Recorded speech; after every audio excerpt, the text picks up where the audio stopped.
আসসালামু আলাইকুম, সবাইকে শুভেচ্ছা জানিয়ে শুরু করছি আজকের নিউজ। কাঁদলেন শাবানা। কাঁদলেন বাংলা চলচ্চিত্রের কিংবদন্তি অভিনেত্রী শাবানা। সোমবার জাতীয় চলচ্চিত্র পুরস্কার বিতরণী অনুষ্ঠানে বক্তব্যে প্রধানমন্ত্রী শেখ হাসিনার প্রতি কৃতজ্ঞতা জানাতে গিয়ে কেঁদে ফেলেন তিনি। এই সময় প্রধানমন্ত্রী শেখ হাসিনাকেও আবেগ আপ্লুত হতে দেখা যায়।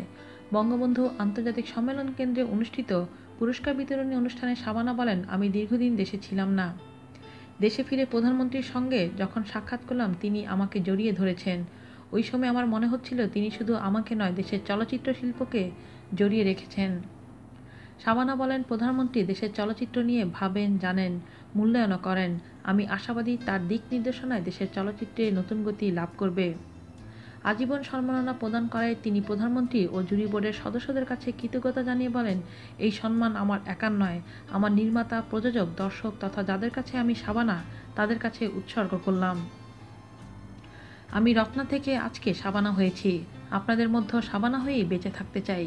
কিংবদন্তি এই অভিনেত্রী বলেন, দেশের চলচ্চিত্র আজ সংকটের মুখোমুখি, চাইলে যৌথভাবে এই সংকটের সমাধান সম্ভব।